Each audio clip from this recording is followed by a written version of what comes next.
começou com um drive muito forte de querer estudar, eu acho que eu sempre fui muito curiosa, era boa aluna, mas enfim, estudei engenharia, eu acho que abriu mais opções naquela época, quando me formei era uma área que tinha muito mais leque de opções. Eu até tinha um background mais ou menos internacional, então acabou que da faculdade de engenharia eu fiz um mestrado em economia, acabei sendo indicada para participar de um programa de trainee de um banco, do Citibank na época, e aí abriu uma série de portas. Você acaba, muitas vezes na carreira, você nem sempre sabe exatamente o que você quer fazer, mas eu acho que é importante essa coisa da assiduidade, da resiliência, da curiosidade, as opções acabam se abrindo. Então, foi isso que aconteceu. E lá dentro, a possibilidade de ter feito uma série de diferentes, enfim, ter tido experiências em diferentes áreas, né, que deu também um outro leque de opções. Agora, sendo mulher, eu acho que uma coisa que para mim foi fundamental, eu sempre falo com mobilidade, especialmente em grandes empresas, né, eu sempre trabalhei em grandes empresas multinacionais, o fator mobilidade é chave. E eu acho que mobilidade é mais difícil para a mulher que para o homem. Normalmente, quando o homem recebe um convite, por exemplo, de mudar de cidade, mudar de país, é muito comum que a sua esposa, mesmo que esteja trabalhando, pare de trabalhar e siga a carreira do marido. O inverso é muito raro de acontecer.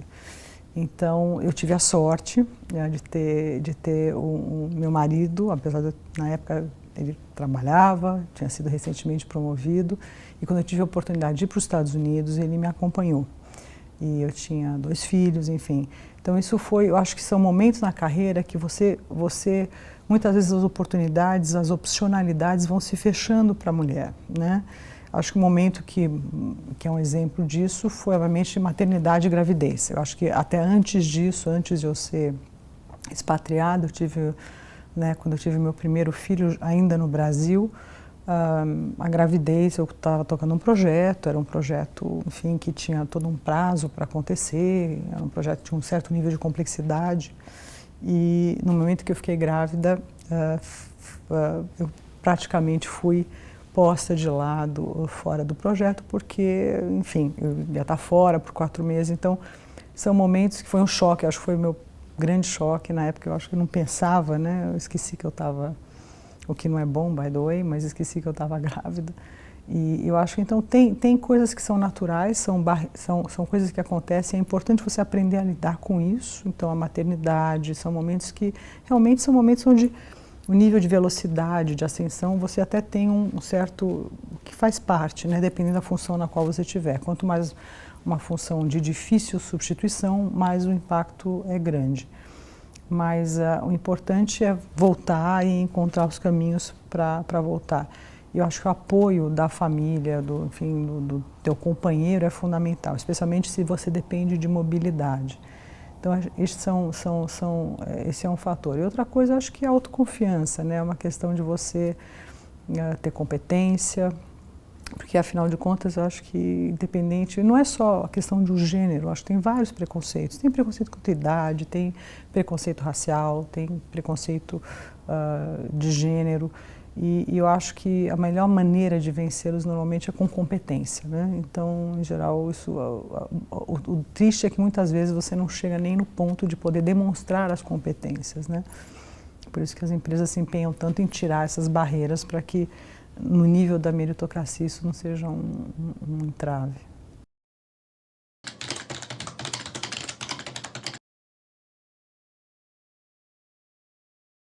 Eu tenho um círculo de amizade de algumas mulheres que eu admiro muito, enfim, empresárias, a Luísa, a Sônia, a Chieko, enfim, um grupo que foi se formando e que acabou se tornando esse grupo chamado Mulheres do Brasil.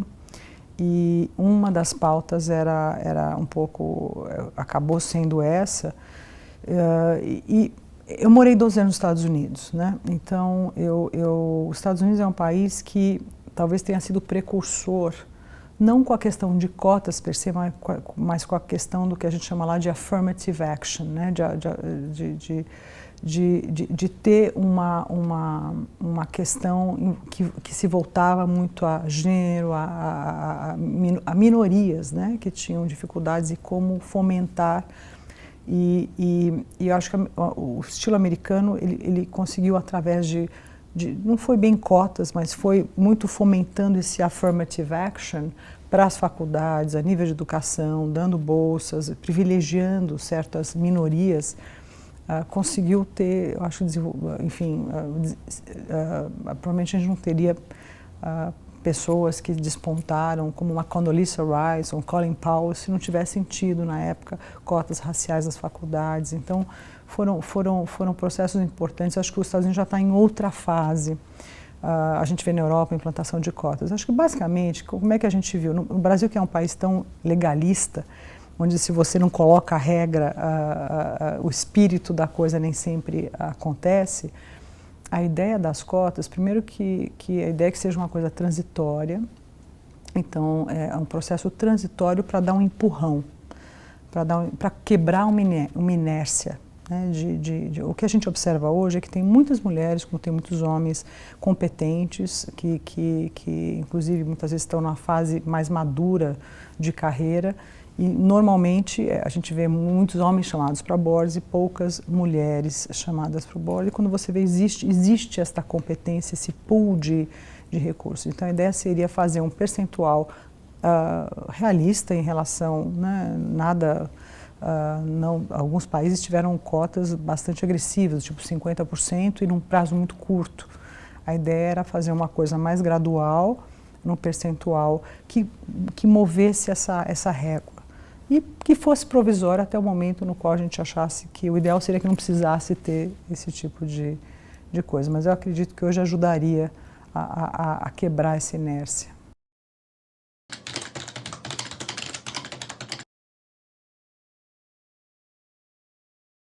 Acho que propósito para um indivíduo, para uma empresa, para uma liderança, para mim, ou até para um país, né? Eu acho que propósito é fundamental. É a gente fazer as coisas com um propósito, como a gente costuma dizer, um propósito maior. Eu acredito que, mesmo as empresas hoje, eu acho que se falava muito em shareholder value como sendo um único propósito. É um propósito importante, não tenha dúvida, mas a gente precisa ser mais multidimensional e ter um propósito que tenha outras dimensões.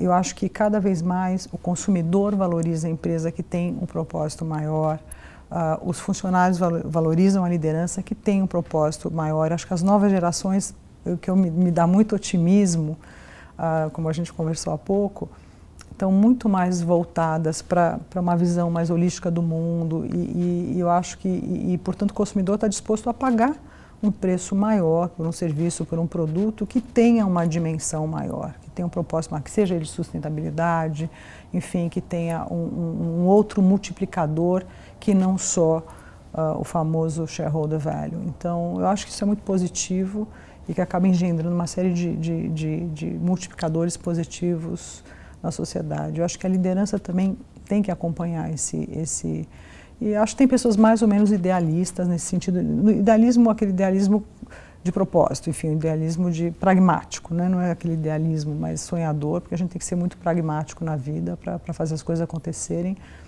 mas eu sou muito movida por propósito.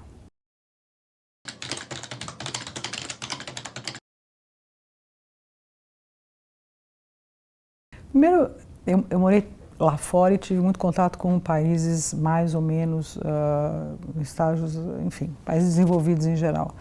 Acho que o que tem bacana de um país emergente? E para um jovem é isso que você quer, tem tudo por fazer.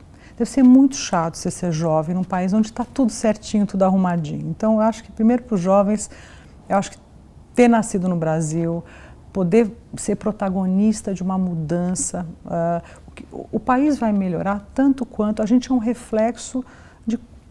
Acho que a gente precisa mudar a cultura no país na qual as pessoas se tornem mais protagonistas, onde as pessoas percebam que o que é público é nosso. A gente faz parte do público. Não existe o setor privado, o setor público. Enfim, tudo faz parte de um núcleo só. E as pessoas serem mais protagonistas. Eu morei muitos anos nos Estados Unidos E lá as pessoas são muito envolvidas com comunidade, com até muito comum um empresário de sucesso, depois de, enfim, ter se estabelecido e estar, como a gente diz, com a vida ganha, participar da vida, doar 2 anos do seu tempo para a vida pública, né, para melhorar, enfim, para trazer o seu conhecimento. A gente precisa começar a se envolver mais, eu acho. Então, não existe essa coisa do... A gente ouve muitas vezes as pessoas dizerem não me envolvo com política. Até entendo que é difícil, tem uma série de dificuldades, percalços, enfim, em função das coisas como elas são hoje, mas o Brasil vai melhorar tanto quanto a gente colocar a mão na massa. Então, eu vejo movimentos muito positivos. Eu acho que, bem ou mal, eu percebo hoje, desde das pessoas que podem se envolver com filantropia, existe um movimento hoje de atuação. As pessoas perceberam que tudo não será resolvido pelo governo. É preciso que o setor privado, junto com o governo, se reúnam para resolver as questões do país.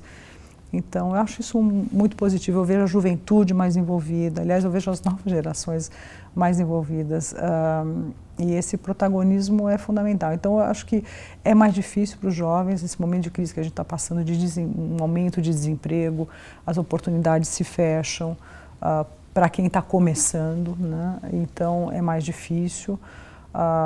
Por outro lado, também acho muito positivo passar. Eu tenho experiência fora, é muito interessante. Eu morei muitos anos fora, aprendi muito com isso. Então, eu não digo para... Eu acho que depende do momento de vida de cada um. Então, passar um tempo fora é bom, mas eu acho que todos deveriam tentar voltar para o Brasil e ajudar a melhorar o nosso país, porque é muito bom estar aqui. A gente pode... Eu que vivi muitos anos fora, estou de volta no Brasil e eu acho que nada como a gente ser parte e poder protagonizar uma melhora no seu país. Eu acho que todos deveriam almejar fazer isso.